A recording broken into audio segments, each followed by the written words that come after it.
Now, in terms of where to start, okay, there is a lot of support and websites and forums out there for you to look into all the different types of universities and the different courses.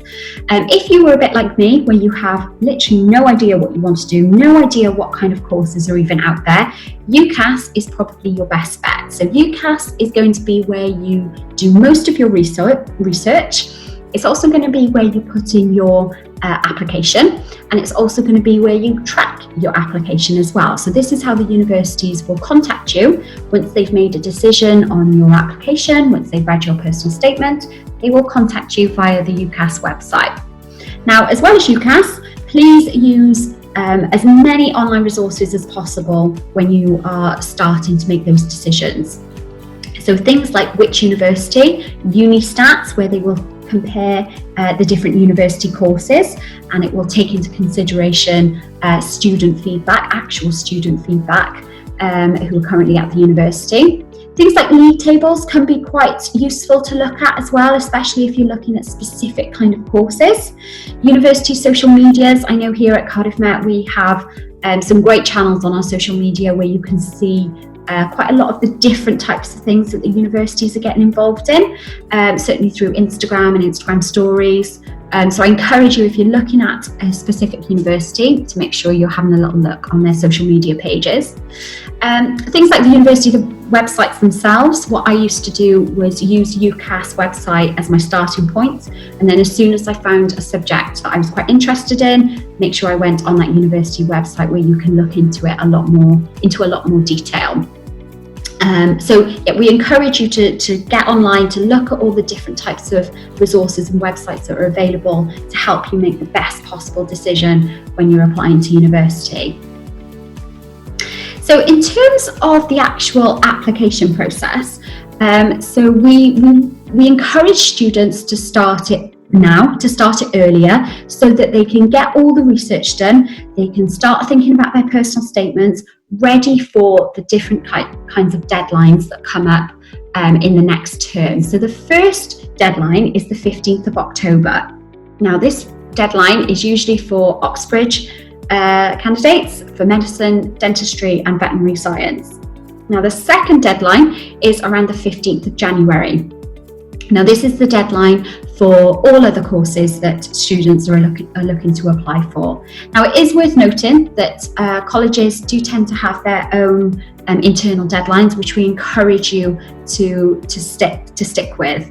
And that means the colleges and your personal tutors can look through your applications to make sure that it's right, and they can send it off to you, for you to UCAS, to your universities you've chosen.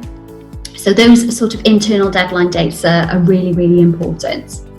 Now, once you've sent off your application, you can start to hear back from the universities. Some universities are a little bit quicker in responding. Some universities are a little bit slower.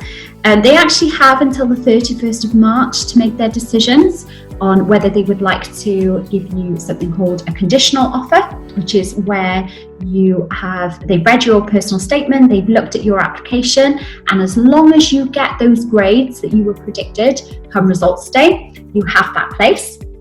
You might also receive an unconditional offer. Now, an unconditional offer is where the universities have read your application and they are willing to give you a place there and then. Again, on the face of it, that sounds amazing. But we want to make sure that students are still studying. We encourage you to still study, to make sure that you are still getting those top A-level and BTEC grades. It doesn't mean because that university is giving you that place that you don't have to do any more work, and that's certainly not the case at all. We encourage you to make sure you continue on with your exams and doing as best as you can.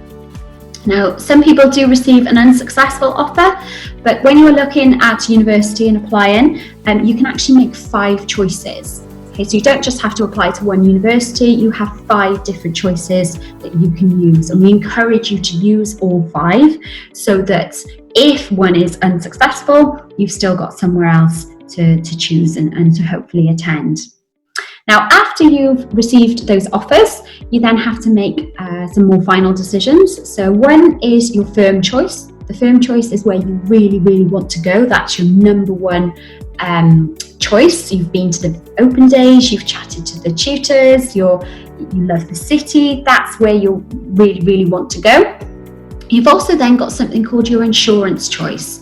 Now, your insurance choice is a backup, is a safety net. So perhaps if things do go a little bit wrong, perhaps in your exams or in your coursework, you've still got somewhere to go in your insurance choice. So that's really, really important to note the difference.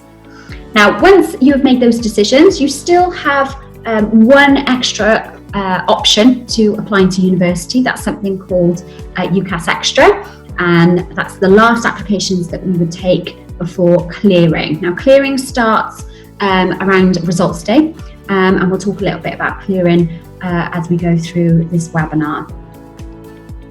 So, what type of courses are there even available? What kind of things can you study? So, when you go onto the UCAS website, again, like I said before, this is the chance you get to be quite specific. So if you've got a specific course that you're interested in, all you need to do is type it in onto the UCAS website, and it will bring a list of all the different types of courses that are associated with that subject. Now, you can also narrow the search or filter the results by location. So if you are perhaps thinking that you would like to stay quite close to home, you don't want to move too far away, you can actually filter it by postcode. So say, for example, you only want to go within 5 miles, you can put that into the UCAS website and it will bring up a radius, like you can see on screen now, that will show you the universities that are within that 5-mile radius. That's really, really handy, especially if you're not too keen on going too far away from home. You're able to filter all the results so that you get something a little bit more local. Now, once you've put in all of that, you've filtered your results, you know the type of course you want to do, it will then bring up a list of all the subjects that you might be able to study. So, for example, we've got environmental health and you've got a couple of options to choose from. Now, it'll give you quite a very brief sort of profile on the course that you are perhaps looking to study. So, for example, here we've got environmental health. It will tell you the duration of the course, and it will also tell you the location. So it will tell you where you would be studying if you chose to take that course on. Now, this is where you need to go into a little bit more specific detail. So it shouldn't just be a case of, oh, well, that university does that course, let's just put that on the form, and that's where I'm going to end up going. You need to look into it into a bit more detail. So what extra information can I find out? And all of this is on the UCAS website. So things like Unistats, so it will look at student satisfaction rates. It will also look at any professional bodies that course is linked to. So quite important if you're looking at some NHS courses or healthcare courses. And there's lots and lots of different information on the UCAS website to give you a brief overview of what the course profile might look like. At this point, this is probably where I would get at the university website as well, so you can have a look at both. So UCAS will certainly be a little bit more vague. You can then go onto the university website and find out a little bit more information. Now, other things to take note of, so qualifications. So you have to have a little look at what the universities are actually asking for. So do I need specific GCSE grades? Do I need some work experience? Do I need to do any other extra exams?